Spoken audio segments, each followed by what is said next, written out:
Well, today we're looking at the Fiat 500 Turbo. I've always been a big fan of this car because I feel it has just the right amount of power in the Fiat 500 range. The suspension's just right as well. Nothing wrong with the regular 500, but it only has 101 horsepower. Then there's the top of range Fiat 500 Abarth. That's their performance model. Has a much stiffer suspension and 160 horsepower. This car has 135 horsepower. It's kind of like the Goldilocks horsepower for this particular model. Now the car you see here has the Italian stripes on it, $675 Mopar feature. You can decide if you want it to look like a pizza delivery car or not. That's your choice.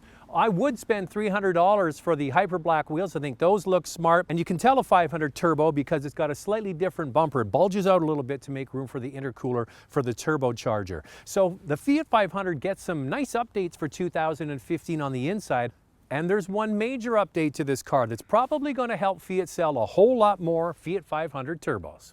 The one thing Fiat does particularly well with this car is pricing of options. Here's a perfect example. This car has these wonderful red leather seats with armrests, but they're not too much money. Just $850. Also, there's a convenience package that you should basically look as a must-have. So just add that to the base price because it has the features that you're really going to want. And they include air conditioning, heated front seats, security alarm, and 1-year satellite radio. So that's something you really want, especially in Canada, to have the heated front seats. Now, one thing I should point out, I'm 6 feet tall and my head is near the top. If you're a tall person, you might not want to get any Fiat 500 with the sunroof. It really cuts into the amount of headroom that you have. So that's something to consider. I don't like the way this works either. This is just a sun shade. It doesn't stop the sun from coming in 100%. Now what they've done to clean up this car for 2015 is they've added down here in the center console bigger cup holders. We love our cup holders and water bottles, what have you. There's also a USB jack, an auxiliary jack, and a power outlet as well. There's 2 cup holders for the back seat. They've also given us a 7-inch TFT screen in behind in the instrument cluster, which is now easier to read. The old instrument cluster was a bit funny. It was small. It was hard to read. This is much, much easier. A couple of things I wish they would change though. They still have up and down rocker buttons for the volume and the menu on the radio. I would prefer traditional rotary dials and of course a bigger screen there to get more information about what's playing on the radio and maybe a backup camera as well. But you have to remember this is a simple down-to-earth car. One item you might want to also spring for is the Beats audio. It's just under $1,000 for the Beats audio. It gives you much more power in the stereo, but it steals some cargo area from the back because you get the big subwoofer back there. But if you've never been in a Fiat 500, it's very similar to the Mini, as it doesn't look big on the outside, you get on the inside, and it's surprisingly roomy. Now, if you're paying attention, there's one thing about this car that you haven't seen in a Fiat 500 Turbo before. That's right, an automatic. Let's go for a spin. Now, some of you are probably purists and thinking, why would they put an automatic transmission in a fun little turbocharged hot hatchback like this? Well, because there's a whole generation of young people coming up who have never driven a manual transmission, don't want to learn, and this is a car really for the next generation of people because the latest batch of automatic transmissions are so efficient and smooth.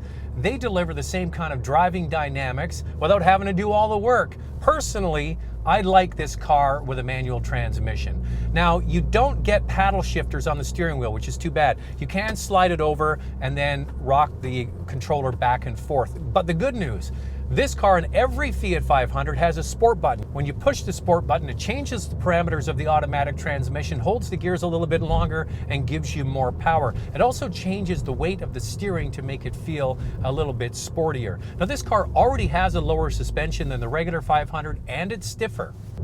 But with 135 horsepower versus 101 in the regular 500, this really hits the sweet spot. Nothing wrong with the regular 500. For me, it's a little underpowered. And the Abarth, the top performance model, the suspension is too choppy to use in the city, and the engine has more power. But this, I think, is just perfect. Now, there's one thing that you might be able to pick up on. I'll rev the engine up a little bit. and it can be a little bit loud in the cabin. Some people are going to love it, other people are going to find it maybe a little bit too much, especially if you commute with this car over long periods of time. But the suspension, the transmission, the engine all come together to make this a really compelling package. The one thing is you sit up quite a bit higher in this car than you would think. It's got a domed roof, so the handling is a little top heavy, but you throw this car into a corner and it does give you confidence. Now, the one nice thing about this Fiat 500 Turbo is the price. It starts at $21,000. I configured the car that I would choose, minus the sunroof, not practical for me, but without the stripes and without the automatic transmission, and it came to around $25,000. And I also noticed when I was online looking at building this car, they had a $3,000 discount on this car, which brings the price really down to be quite attractive. It's got just the Goldilocks amount of power, the suspension is right. The one thing you want to make sure is test drive the car with or without the sunroof, and also check that you can live with the exhaust note. Some people might find it a bit droning, especially if you're on the highway a lot. But this car has a lot of attitude. It's got a great look on the outside, it's fun on the inside, it's even functional and roomy. You can get 4 people in there, no problem. Fiat 500 now with the automatic transmission is going to sell a whole lot to a whole lot more people.